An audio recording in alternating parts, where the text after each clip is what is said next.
Global blast freezer. I just opened it up, so you've lost it, but this was 46 below. I can't get the door open now. Hang on. You know how these things go. And it legitimately was 40 below. But,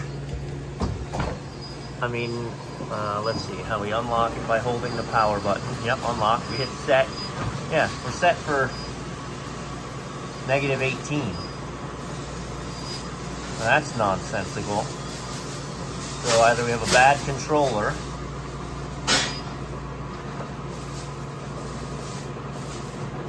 it's negative 21. It says it's not cooling.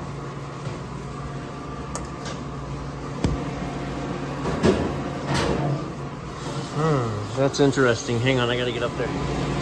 All right, and here we have it. So it is negative 26.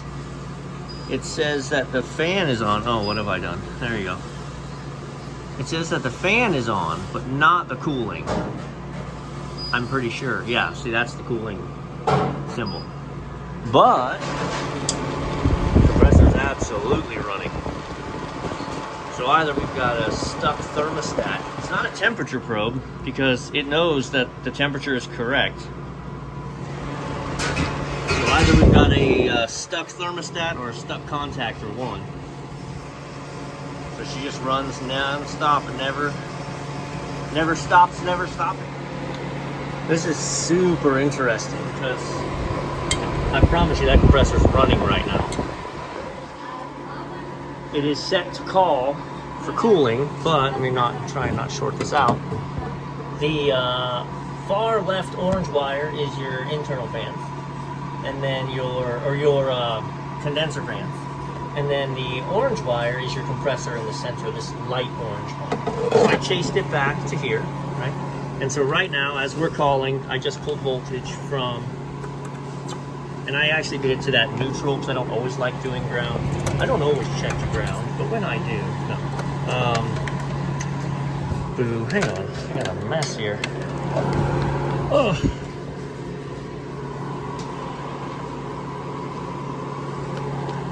This is the difference between the professional YouTubers and the me. I'm just trying to figure it out. All right. Anyway, 120 volts coming from the thermostat. Right, that runs directly into that controller. So check this. When oh, it's locked. So we hold this down, it switches to unlocked.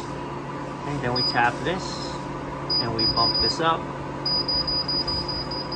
and we hit set, and now it drops out. Now, when I volt this, nothing. Controller's working properly and sending power or not sending power, but based on the fact that that compressor is running right now and I've taken the control circuit away, we have a mechanical failure in here constantly powering the compressor. So let's keep going. So depending on your level of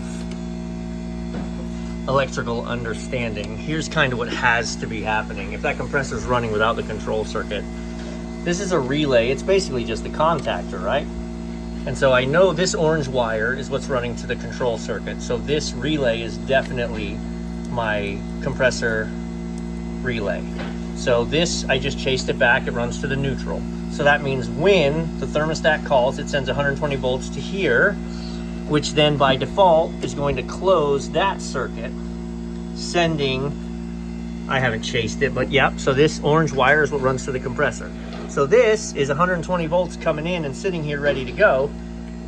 So this relay is going to have failed, closed, so that even when there's not 120 volts sitting there, that's sending power through. I could usurp that today with a contactor,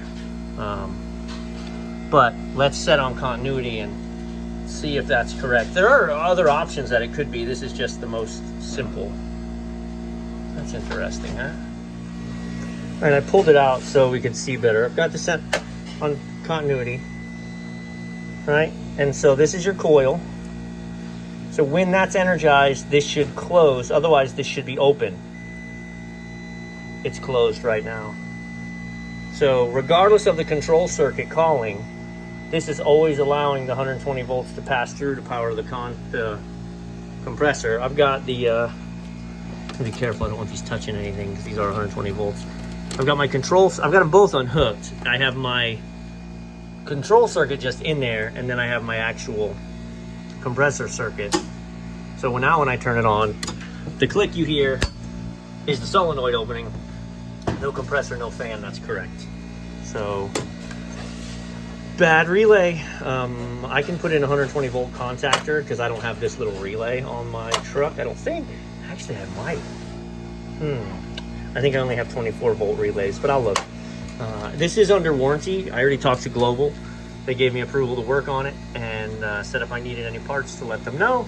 So I will have them replace it under warranty, but I'm gonna put in a contactor today to get us going.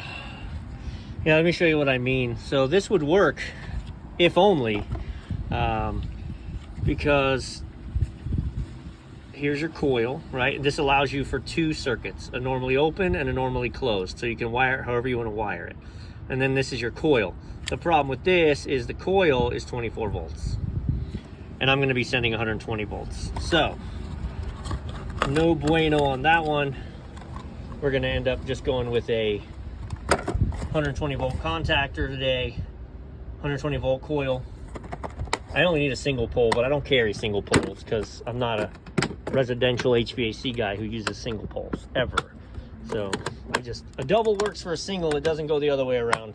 It's not worth saving the customer the $3 to have to carry twice as many. All right, so now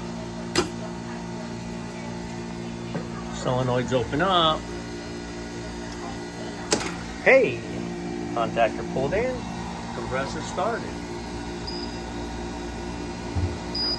Let's change this. It was 2. So let's literally set it for 3 below.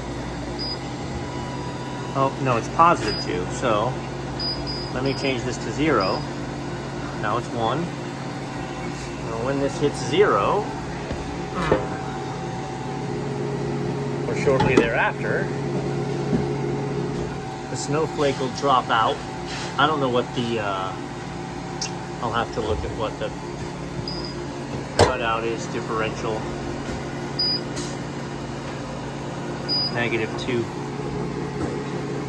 So it's got to get 2 degrees below the set point. That's the cutout, and then it cuts in at the set point. But this thing drops in a hurry. Clean up the coils over here. They're not terrible. This location is fairly new. Hey, -3. Compressor dropped out. Bada bing. So they're gonna send me one of these so I can get rid of that. But yeah, there you go. Little boogers.